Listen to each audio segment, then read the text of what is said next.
안녕하세요. 뉴튼치과병원 치과의sin사 강채영입니다. 혹시 양치를 하시거나 찬물을 드실 때 치아가 시린 적 있으신가요?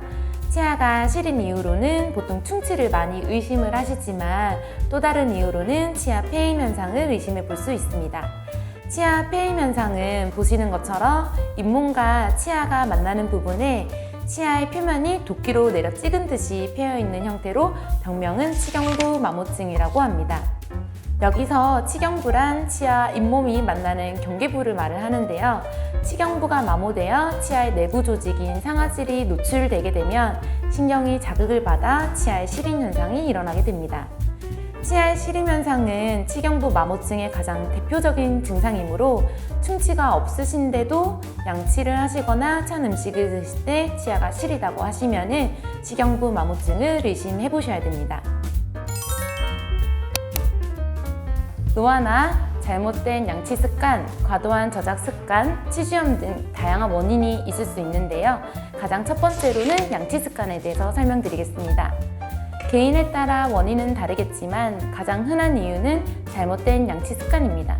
양치질을 하실 때 옆으로 세게 문지르게 되면 치아의 옆면이 마모되어 서서히 패여지게 되는데요. 양치를 하실 때는 위아래로 부드럽게 해주셔야 치아에 자극이 가지 않기 때문에 회전법으로 꼭 양치를 해주셔야 됩니다. 두 번째로는 과도한 저작 습관이 있는데요. 딱딱한 음식을 즐겨 드시거나 이갈이 또는 이 악물 때 생기는 힘이 치경부로 전달이 되어 치아가 부분적으로 떨어져 나갈 수 있습니다.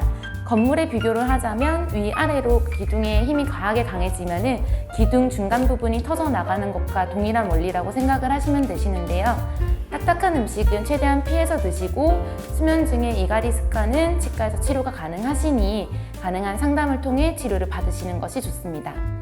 세 번째로는 치주염으로 인해 잇몸이 치경부 아래로 내려가게 되면서 치아의 뿌리 부분이 노출이 되는 건데요.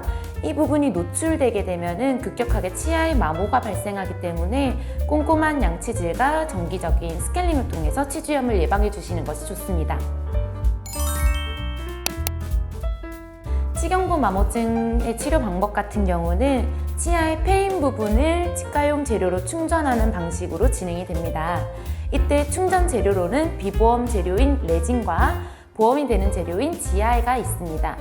둘의 차이점을 말씀드리면은 레진 같은 경우는 치아색과 유사하기 때문에 내 치아처럼 자연스럽고 강도도 GI보다는 강하다는 장점이 있습니다. GI는 보험 적용이 가능하기 때문에 경제적으로 부담은 덜 하시지만 색상이 제한적이라 자연 치아와는 색상 차이가 있으며 강도도 레진보다는 약해서 개인 생활 습관에 따라서 레진보다는 쉽게 탈락이 될 수 있습니다.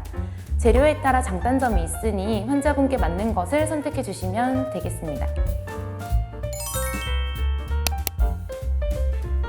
치경부 마모증에 대해서 자주 하시는 질문들 중에 가장 첫 번째로 스케일링으로도 치경부가 마모될 수 있나요? 라고 가장 많이 물어보시는데요. 올바른 스케일링을 받으시게 되면 치아 겉에 있는 치석만 제거하시기 때문에 치경부에 손상을 줄 수는 없습니다.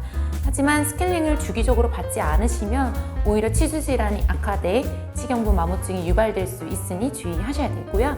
또 치경부 마모증이 이미 있으신 분들 같은 경우는 스케일링을 하실 때 다른 건강한 치아보다는 조금 더 시리게 느껴질 수 있습니다. 그렇기 때문에 반드시 스케일링을 하시기 전에 치경부를 먼저 검진을 하시고 진행하시는 것이 좋습니다. 두 번째로 많이 하시는 질문은 떼우는 재료는 영구적으로 붙어 있나요? 라고 가장 많이 물어보시는데요. 패인 곳을 떼우는 이유는 시린 것을 막아주고 더 이상 내 치아가 깨져나가지 않게 보호해주는 역할도 합니다. 치아가 이제 과도한 힘을 받게 되면은 내 건전한 치아도 탈락되는 부분인 만큼 치과용 재료도 탈락되거나 다를 수가 있습니다. 하지만 자연 치아의 손상을 막아주기 때문에 일종의 소모품이라고 생각을 하시고 떼어주시면 되시고요. 패인 곳을 이제 떼우고 치경부 마모증을 유발하는 습관을 개선하시면 유지력이 더욱더 길어지기 때문에 반드시 생활 습관도 병행을 해주시는 게 좋습니다. 치경부 마모증의 예방 방법으로는 먼저 올바른 양치 습관이 가장 중요한데요. 저희 병원에서 예전에 올바른 양치 습관에 대해 영상을 올린 것이 있으니까 참고를 하셔서 양치 습관을 개선하시는 것이 중요하고요. 또한 산성이 높거나 자극이 되는 음식은 되도록 피해서 드시는 것이 중요합니다. 또 식사를 하실 때 딱딱한 음식을 드시는 분들은 되도록 피하시는 것이 좋기는 한데 드실 수밖에 없다면 잘게 좀 잘라서 드시는 방법도 있고요. 그리고 식사를 하실 때는 반드시 양쪽으로 식사를 골고루 하셔서 치아의 자극을 조금 분산시켜 주시는 것이 좋습니다. 또 이갈이가 있거나 이 악물기 습관이 있으신 분들 같은 경우는 보통 스트레스가 가장 큰 원인이기 때문에 스트레스를 조금 조절을 하시고요. 이미 과도하게 턱 근육이 발달되신 분들은 다른 원인을 알아내셔서 치료를 같이 병행하시는 것이 좋습니다. 이상 치경부 마모증에 대해서 알아보았습니다. 감사합니다. 칫솔을 제일 안쪽으로 넣습니다. 잇몸 위에서부터 아래로 빗자루질 하듯이 이렇게 쓸어줍니다. 한 치아당 10번 정도 쓸어 내려줍니다. 그리고 넘어가서 옆 치아도 똑같이 위에서 아래로 돌려 쓸어 내려주듯이 해주시면 됩니다.